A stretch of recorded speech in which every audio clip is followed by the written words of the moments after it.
Hi, so this is my presentation on teaching of EFL online nonverbal communication.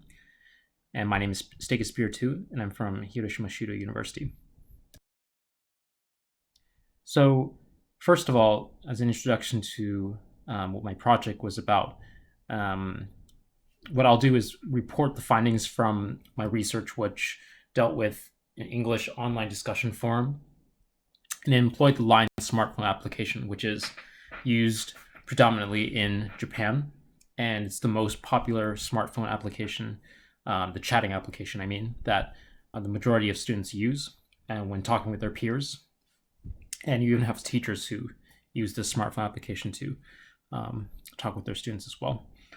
And first of all, in my research, I investigated the effect of instruction on Japanese university students' use of nonverbal markers. And so the two types of nonverbal markers that I focused on were emoji and punctuation. And so the findings of my project report on participants' nonverbal marker use before they receive teaching and after they receive teaching. And this is for what I focused on was on beginner, relatively beginner level students and advanced students. The overarching research question that I dealt with throughout my project was, how does teaching affect emoji use? And so this is the question that I will deal with predominantly. Some background about my project. The main thing was that teaching and nonverbal marker use essentially have not been focused on very much in a lot of literature before. You have virtually no studies that investigate this. A lot of the studies that do focus on something similar, which is face-to-face nonverbal communication, don't touch upon your nonverbal marker use, which is something that is more predominantly a thing in line communication, smartphone applications, for example. And so it's something a little bit new to this generation. And for example, Surkamp, who researched face-to-face nonverbal communication, emphasized the importance of teaching face-to-face nonverbal communication, and particularly for communicative competence. And so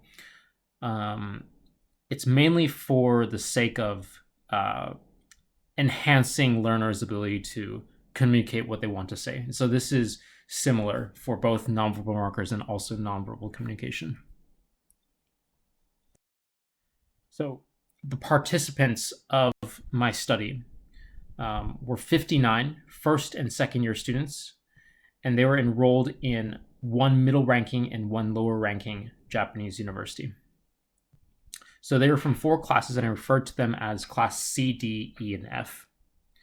And in total, we had 46 females and 13 males. So specifically, when I refer to kind of your beginner level and advanced level students, class C and D were the advanced, and it contains second year students from the middle ranking university. They were in this middle ranking university's Department of English. The mean TOEIC score from 2018 was 407, and this ranged from 225 to 840. And 90% of the scores were between 260 to 550. The lower level students from class E and F, on the other hand, were second year students at a lower ranking university at the Department of Health and Nutrition.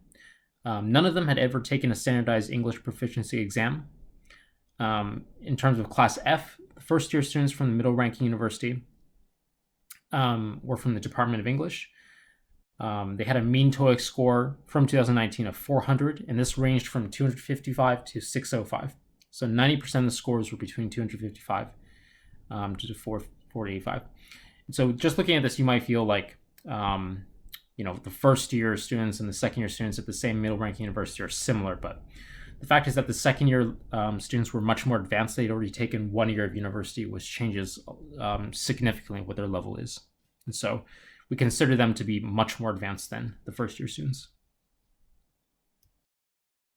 So what we focused on was a plethora of items, but in particular for this presentation, I want to bring up the teaching activity, which allowed students to add emoji and punctuation to the end of pre-made responses, and I'll show this in the next slide. But participants were first asked to complete this handout. Once they had finished, they were asked to compare their answers with each other in pairs or in threes, and tell each other the meaning they want to communicate for each response. And so essentially what you have is kind of like a handout that they do, and then they share their responses with each other. And once this was done, they stood up and rotated to another group or another pair and shared and explained their answers again. So they're kind of sharing their response with their peers, trying to not make this an isolated teaching activity. And the following week, participants were given the handout again and asked to complete it in order to review what they had learned the previous week. So you have the next week where they do review. So in a sense, you can say that the teaching activity was taught twice, not necessarily twice, but maybe 1.5, if you can think of it that way, because it was reviewed the second week. So this is kind of like a shorter, abridged version of what the teaching activity was like. So you drew nonverbal markers at the end of sentences below and add appropriate emotion and meaning using the emoji that are provided below. So you have a smiley face, a sad face, you have exclamation marks. And essentially the bottom line of each one, for example, I disagree, I broke with my girlfriend because of long distance. You would add an emoji to that corresponding with the emoji you feel fits with the original statement. And this was especially important because it allowed students to essentially put anything they could. There wasn't necessarily like a correct answer, but whatever emotion they want to express via the emoji, they could do so. So the project was creating a corpus, which is quite intensive. It was creating a corpus of participants' conversations for 8 weeks. It was a total of 386 messages. And this contained a total of 17,477 words. So as we investigated this corpus, the effect of teaching on nonverbal marker use was investigated. So we employed a time-based chronological scale week by week. And this will be shown in the next couple slides. So if you look at this, you can see that pre-teaching, obviously they're using nothing in the beginning. And this has many reasons. One of the most likely reasons for none of the classes actually using emoji is because they might not have thought it was proper to use these nonverbal markers in a class-based assignment or an activity. So it didn't necessarily mean that they didn't have the knowledge. It just meant that they may have just thought that it was not appropriate for that case. And essentially, as you progress through the first week, you had a big jump. So people started to use emoji.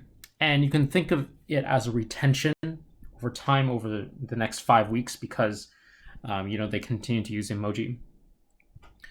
And as you can see from this, only class C and D used emoji. And so the data for class E and F, the lower level classes, is not included because they simply did not use any emoji at all, even after receiving teaching. So the example of emoji use is right here. And these are all aliases, but for example, when they're expressing agreement and also non-agreement, disagreement, you have them using emoji for either case. So it's not necessarily just a positive emotion, but it's also when you're using negative emotions, you can use emoji for these. And so you can see that they use what we call face-like and non-face emojis. So face-like emoji are ones that look like faces. Non-face are like, your smartphones, any type of like sirens, something like that doesn't look like a face. Kind of symbol-based emoji. So types of emojis and kind of their frequencies listed here. So for example, class C, face-like emoji that occurred more than once in their frequencies. And so you have a few emoji that occur a lot. And in particular, throughout our experiment, we found out that face-like emoji were the most common, actually. So Class C's non-face emoji that occurred more than once in their frequencies. And so these were much less common symbol-based non-face emoji. And again, Class D, you have your face-like emoji that occurred more than once in their frequencies. And these were the non-face emoji that occurred more than once in their frequencies. And so essentially these were the most frequent emoji that were non-face. So we also found the emoji that were least frequent, the ones that only occurred once. Essentially, we consider those to be least frequent. And these were only used once throughout, so they occurred the least commonly. For Class D, these were the emoji that occurred the least commonly. So as a result of our project, we determined that only Class C and D showed emoji use after receiving teaching. So you look at the graph, you don't have any data for E and F because simply there was no emoji being used. And English proficiency has a role in determining the effectiveness of teaching. So this may be the case because lower level students simply are less invested in their learning when it comes to elements in a course. So for example, in these cases where teachers do not require emoji to be used, because throughout the experiment we didn't require these emojis to be used. It was actually the case that lower level students may have not felt like it was necessary, because if you're just taking a class for credit, or if it's not necessarily related to your major, and it doesn't have anything to do with your score, which oftentimes is the case with lower level students who are taking the class for the credit, there may be no real motivation to use what they've learned in class, especially for a project that doesn't have to do with their grade. So they may be less inclined to practice what they learn in class in outside of class discussion forum. So this lack of initiative was the most evident in one of the classes, which is Class F. And they, in fact, discontinued their participation in discussion forum before the study was concluded. So in the case of Class F, even before the discussion forum had ended, students essentially just went out and decided not to participate anymore, even though there were new topic statements being posted into the discussion forum. Essentially, you had students just stop posting. And so you can see a very, very large discrepancy in how much motivation students had. And we concluded that regarding nonverbal markers in general, it's very important to note that throughout our entire study, punctuation was not used, even though we taught this. And so it may be the case that emoji is simply easier to use, or that emoji is just more commonly used in their daily conversations. And so punctuation is more of a thing that may be a little bit more awkward for students to use. The next idea is that our investigations were very unsuccessful with Class E and F, and it outlines the difficulty associated with the research that involves teaching lower level learners.